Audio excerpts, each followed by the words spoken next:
এই পূজা মণ্ডপের ভিতরে কোরআন শরীফ এটা কে ভালাইলো হয়তো বলতে পারেন না, একটু কল্পনা হয়তো করছেন, করেন নাই? হিসাব মিলাইয়া দেখেন, হেরাই দেখেন আপনার এই হিন্দু সম্প্রদায়ের বহু জায়গা আমার কাছে এক লোক হিসাব বিচার দিচ্ছে যে ভাই আমার জায়গাটা জোর করে নিয়ে বিল্ডিং করে রেখেছে, আপনি কিছু করতেন পারেননি, হলে আমি মাপ চাই। আমি ভাই কোনো জ্ঞানজন্মা মানুষ না, আমি জ্ঞানজামপ্রিয় মানুষ, শান্তিপ্রিয় মানুষ, চুপচাপ হাঁটি, ডাল দিয়ে ভাত খাই, আপনারা দেখলে সালাম দেই, আমি এর বাইরে আমার লাইফ লিড করি না। যারা মূর্তির পায়ের কাছে কোরআন রাখে এরা মানুষের চেহারায় জানোয়ার, এরা বিকৃত মানসিকতা, এরা সুস্থ নয়, এরা অসুস্থ। এটা কোনো সভ্য মানুষের কাজ হতে পারে না। নিঃসন্দেহে এরা সমাজের ভিতরে বিভেদ সৃষ্টি করে নিজের ক্ষমতার জোর দেখাতে চায়। এই কুসংস্কার থেকে আমাদেরকে বেরিয়ে আসতে হবে। আমি আজকের এই অনুষ্ঠান থেকে জোরালো ভাবে প্রশাসনের কাছে দাবি জানাচ্ছি 2021-এ যারা এই কুমিল্লাতে রায়ের সৃষ্টি করার চেষ্টা করেছিল তাদেরকে খুঁজে বের করে তার বিচার করা হোক। আমরা দাবি জানাচ্ছি তার বিচার করার জন্য। সেদিন নাটক সাজানো হয়েছিল, নাটকটা সত্যিকার দোষীকে তাকে খুঁজে বের করতে হবে, সে যেই হোক, সে উন্মাদ, সে পাগল, সে কুলাঙ্গা। এদেরকে বিচার না করলে যুগে যুগে এই সমাজে বিশৃঙ্খলা তারা সৃষ্টি করবে। তাদের এই সমাজে থাকার অধিকার নাই, তাদের জায়গা জেলখানায় হতে হবে। আমি দাবি জানাচ্ছি প্রশাসনের কাছে তাদের বিচার করার জন্য।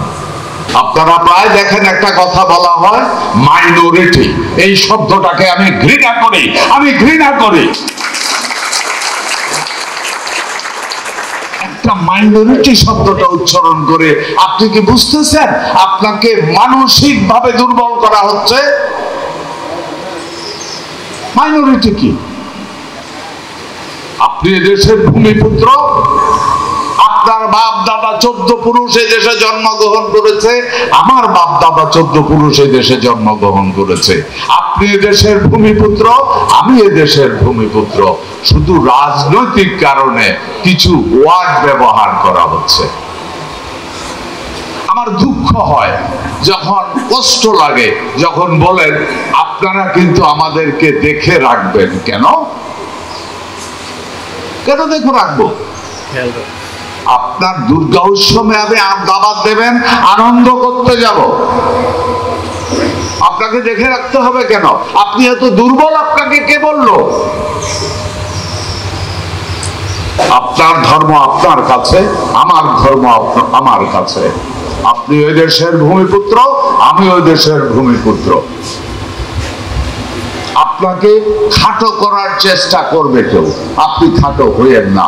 আমি কথা দিচ্ছি, আমি আছি। হ্যাঁ, এমনও সময় গেছে আমি এখানে এসে একটা বক্তব্য দেওয়ার জন্য দাদাকে যদি বলতাম দাদা আমি ওখানে একটু যাব আপনাদের এইখানে, আপনারও অনেক চিন্তা করতে হতো, ইয়াসিন ভাই আসবো, পরে নিয়ে অনেক জবাব দিতে হয়।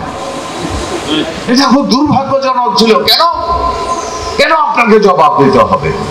আপনি কি কারোর খান না কারোর করেন? আপনি তো কারোর গোলাম না। আমরা সবাই এদেশের স্বাধীন দেশের স্বাধীন নাগরিক। এই দেশটাকে আমরা ভালোবাসি, এই দেশের উন্নতি আমাদের উন্নতি। আপনাদের বক্তব্যের ভিতরেও কেমন জানি একটা নার্ভাসনেস আমি খুঁজে পাচ্ছি বক্তব্যের ভিতরে। আমরা কিন্তু দাদা আপনি এসছেন, ভালো হয়েছে, আমরা কিন্তু সুন্দরভাবে সিকিউরিটি চাই। আপনার সিকিউরিটি আমি দিতে যাব কেন? আমার কি বিশেষ ক্ষমতা আছে? আপনিও নাগরিক, আমিও নাগরিক। হ্যাঁ, আমি জানি এই পুজোতে আমি দেখি সন্ধ্যে 7টার পরে ঢোকা বড় কঠিন ব্যাপার হয়। দুই একটা পূজা দেখেছি দাদা তারা একটু জায়গা দেন, একটু জায়গা দেন। এটাই সত্য, ওই সময় অনেক লোকের ভিড় হয়। হয়তোবা আপনার এনাফ লোক নাই ওই সময়, ওই ভলান্টিয়ারটা, ওইখানে অনেক ভলান্টিয়ার লাগে। আমার প্রস্তাবনা থাকবে সেটা সেটা হলো আপনার যেখানেই পুজো হবে ওই এলাকার যারা আছে তাদেরকে নিয়ে আপনাদের প্রয়োজনে, যদি আপনারা প্রয়োজন মনে করেন, তাইলে একটা ভলান্টিয়ার টিম বরাবরই আপনাদের প্রত্যেকটা মণ্ডপে থাকে। ভলান্টিয়ার টিম সুন্দর করে এটাকে যেন চালাতে পারে। আপনারা ওই স্থানীয় যারা আছে তাদেরকে নিয়ে ভলান্টিয়ার টিম তৈরি করেন, যেন পূজা মণ্ডপের মধ্যে বিশৃঙ্খলা সৃষ্টি না হয়। আমি হলফ করে বলতে পারি ইনশাআল্লাহ ইনশাআল্লাহ ইনশাআল্লাহ আগামী পূজা থেকে আগামী যতদিন আর বাংলাদেশে আমরা হিন্দু মুসলমানের মধ্যে কোনো বিভেদ দেখতে চাই না। আপনার দায়িত্ব আমাকে কেন নিতে হবে? আমারও আমার একই কথা, আপনি তো এই দেশের নাগরিক, আমিও এই দেশের নাগরিক। আমার মধ্যে এই স্পেশাল পাওয়ার কে দিল? আপনি আমাকে স্পেশাল পাওয়ার দিয়েন না। আপনার অধিকার আপনি বুঝে নেন।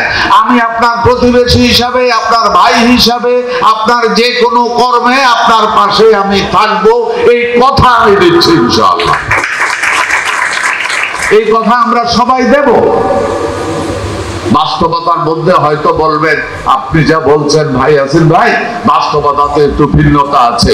এই ভিন্নতাকেই পরিবর্তন করতে হবে। চলেন এই পূজা থেকে এই ভিন্নতা আমরা শুরু করি।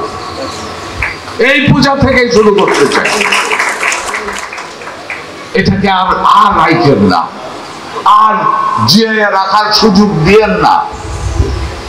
এরা দুষ্কৃতিকারী, এরা সুযোগ পেলে আপনার কাঁধে চাপবে, আমার কাঁধে চাপবে, বারবার শুধু এরা সুযোগ নেবে।